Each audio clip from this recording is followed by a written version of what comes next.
We're at the end of chapter 1. I almost said chapter 7, but not quite. We're at the end of chapter 1, and I want to take a quick stock of where we are, where we're going, and kind of what's going on. So this is a pretty relaxed section. I know inverse trig is pretty fuzzy stuff for a lot of people and maybe a little uncomfortable. We'll spend some time getting it more comfortable, but really there's not that much in this section. It's kind of like the last section as well, in the sense that there's new stuff, but mostly it's practice, because chapter 1 is all about what is an integral and how do I take it. And then chapter 2, where we're going right after this, is what can we do with integrals? So all of chapter 2 is just going to say, okay, chapter 1 is easy stuff. Now let's do all this crazy stuff and just assume that you can evaluate the integrals once you get there. So it's really important to be really comfortable, or at least moderately comfortable, with a lot of these integrals before we go on to chapter 2, because chapter 2 will involve us setting up integrals, and that'll be the hard part, and then evaluating them, which is something that you will also be expected to do. So this is just more practice, getting able to compute them. Chapter 2, we'll use them. And then chapter 3, we'll talk about how to compute and evaluate even harder ones. So it's kind of weird that it goes 1, 2, 3 instead of 1, 3, 2, because chapter 3 we learn a lot more techniques for computing integrals as well. But it is going to be a nice little break for us to actually be able to use something instead of just 2 chapters in a row of just calculate, evaluate, evaluate, evaluate, calculate sort of a deal. So that's where we're at right here. This homework, I'm going to try to take it a little easy on you guys. We'll see how, if I succeed in that, and have some more straightforward problems instead of some of the fun ones that we've had in the last couple homework assignments. Good morning, October. She's been sleeping all day. It is now nighttime, and she doesn't want me to record a math video.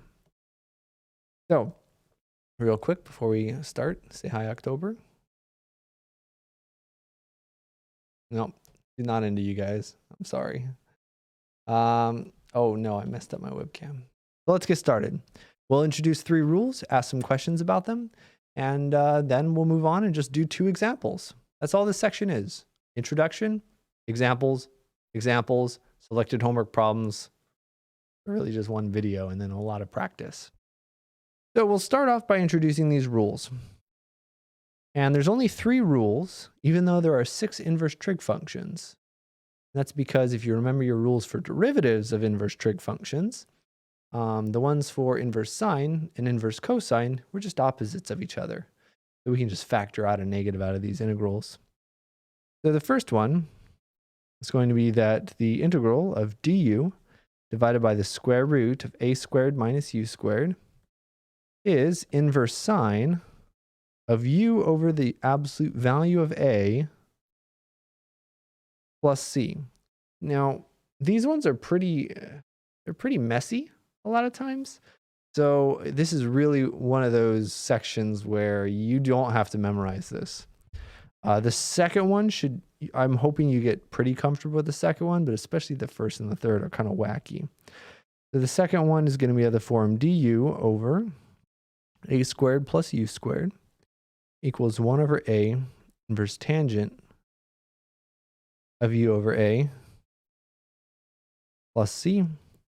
And the third one's going to be for inverse secant. It's du over u square root of u squared minus a squared equals 1 over the absolute value of a inverse secant of absolute u over a plus c. And again, the second one really is the most common out of all of these that pop up. And these are pretty wacky. As a side note, as a little disclaimer, I'm not a big fan of how the book writes these formulas. I personally prefer them without using a at all and just use u substitutions. But I'm trying to be consistent with the book's notation. So let's try it and see how it goes. Let's do example 1 using those formulas. Well, one of them in specific. And example 1 says, use the fact that the derivative with respect to x of inverse tangent, which is something that you learned in Calc 1, is 1 over 1 plus x squared to prove number 2. So the first example is really just a proof, but I phrase it in the way that it looks like an example, so it doesn't sound as bad. All right. So what's the relationship between 1 and 2? Well, they both involve inverse tangent. And that's what we're doing. Again, any proof, we start on one side. Well, for proving an equation, we'll start at one side and then work our way to the other. Sometimes we'll kind of start at one side, start at the other side, and work their ways to the middle. But a lot of, when it's straightforward, we usually just start at one and keep on going on with that one until we get to the other one. All right, so we are gonna start with what we're trying to prove. Sorry, that's not true. Not gonna do that. We're gonna start with the left-hand side, which is the integral of du over a squared plus u squared. All right, and again, let's remember what we want. We want that this is equal to the right-hand side, 1 over a inverse tangent of u over a.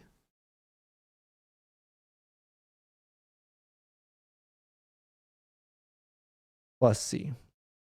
So we know where we're starting, we know where we're trying to get, and the hint is this.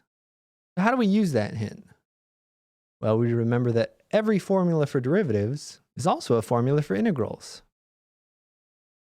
This says that the antiderivative of 1 over 1 plus x squared dx is just inverse tangent of x plus c. Right? That's always, every derivative formula like this has an antiderivative formula where you just go the opposite way. Derivative, antiderivative. It's in the name. That sounded like a terrible EA Sports reference. Okay, so in order to use this, we have to make both of these green things look the same. Well, how do we do that? Well, first off, if there were x's, it'd be easier. But we need a 1 here. We need this to be a 1. So let's factor out an a squared from the denominator. Also, personal preference, I really like having my du's at the end, but you don't have to. This and this are both fine. So if I factor out an a squared out of the denominator, which again, the reason I'm doing that is I want these denominators to look the same. So I can use our property. If I factor that out, we're left with a 1, and then a u squared divided by a squared. You can verify that this is indeed correct by distributing that a squared, and you should get cancellation. Everything should work out hunky-dory. Well, now it's getting much closer. We're going to set ourselves up for what we usually call a u substitution, but it's not going to be a u substitution because we already have u here. An x substitution? I don't know. Any variable, w is another common one. A squared of 1 plus, let's write this, is u over a quantity squared. Because now if x is u over a, we can use this formula directly. Let's let this be our u, but not our u. X or w are both good choices here. Where a is some constant here. Well, the derivative of x with respect to u is just going to be 1 over a. Right? This is just 1 over a times u. So the derivative of this with respect to u, it's just a linear term. We just get the 1 over a part. In other words, dx is the same thing as 1 over a du. Okay. So we're pretty close because we have an a squared out in front. Well, one of those a's can be turned into our dx, and the other a can come out in front. So let's write this as 1 over a times 1 over a times 1 over 1 plus u over a squared du. Now let's look. This blue stuff is just dx. And this green stuff is just 1 over 1 plus x squared. You get 1 over a times the integral of dx times 1 over 1 plus x squared, which we know is inverse tangent.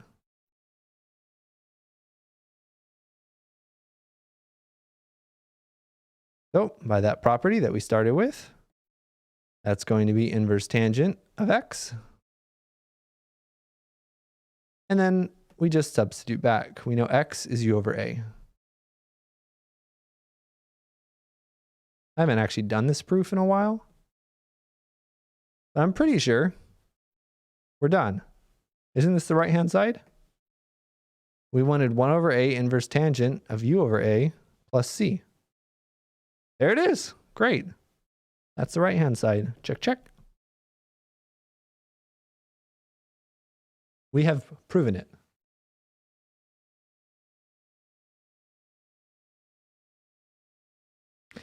Last example for this video, and then we'll just do 3 videos really, of just a ton of example problems for you to get more comfortable with it. So compare the domain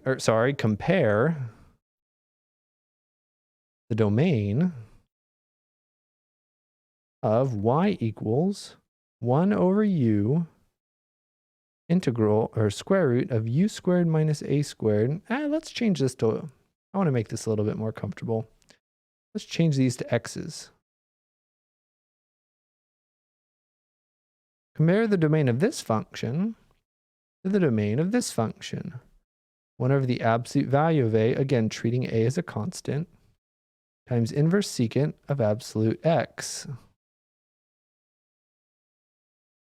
over a plus c. Again, the comparison here, the point of this example, is we're comparing the domain of the integrand with the domain of the antiderivative. Just we're writing x's. Okay. So let's look at the domain of this left-hand one. Call this guy D1. And let's not use red. The domain of this first one, what is it? Well, we have square roots and we have a fraction. So the domain of this is going to be, well, the denominator can't be 0. And the inside of the square root, well, this can't be 0 either, because if it's 0, we're still dividing by 0. So the inside of the square root has to be greater than or equal to 0 and not equal to 0. We'll just write it has to be strictly greater than 0. Those are our 2 requirements here. So let's, hash that out a little bit. So x squared has to be bigger than a squared, and you have to be very careful. You're going to want to square root both sides. But let's see, there's a couple of ways of thinking about solving this.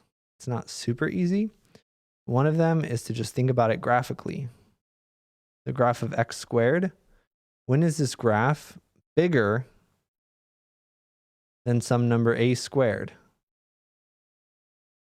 Well, the graph is bigger to the right of a and to the left of negative a. Okay. So x has to be bigger than a, or x is less than a.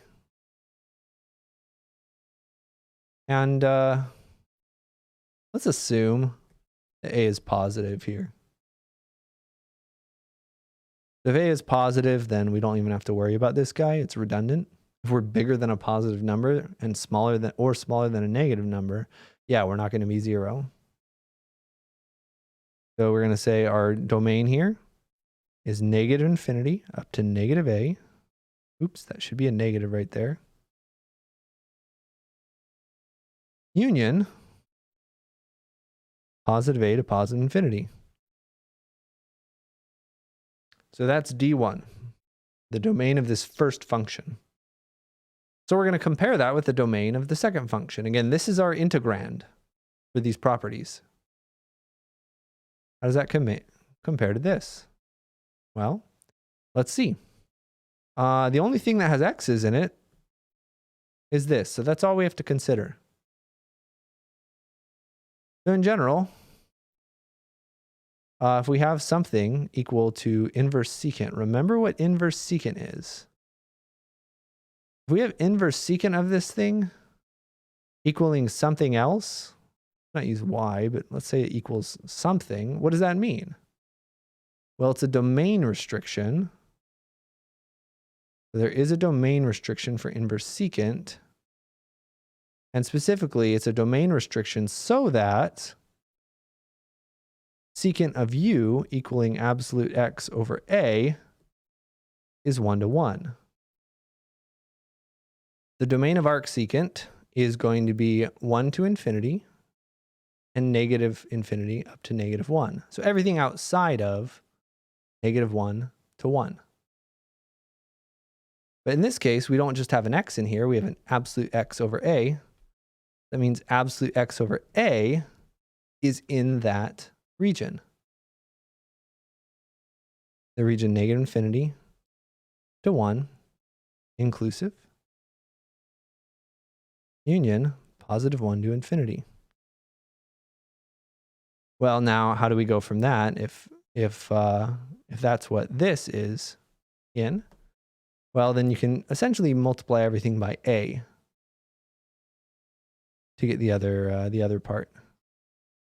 So absolute x has to be in the interval. If you multiply everything by a, and a is positive,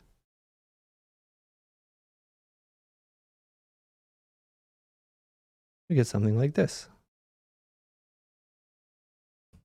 The next step, right, is if the absolute value of x has to be in that interval, well, that's the same as x being in that interval as well. And now we can compare. They're almost the same. All right, this is going to be our d2. Let's write it in this form. They're almost the same. They agree in infinitely many places.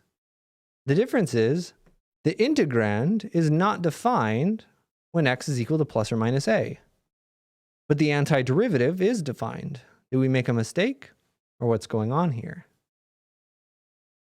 And the answer to that question lies in the fact, and I'm not going to write all of this out, but they're almost the same. Yeah, I will. Can just differ at plus or minus a. Okay? So the reason is, again, that it's possible for this to not exist on the edges of our limits of integration. A function can go off to infinity and still have finite area. Okay? Think of 1 divided by the square root of x. The integral of this from 0 to 1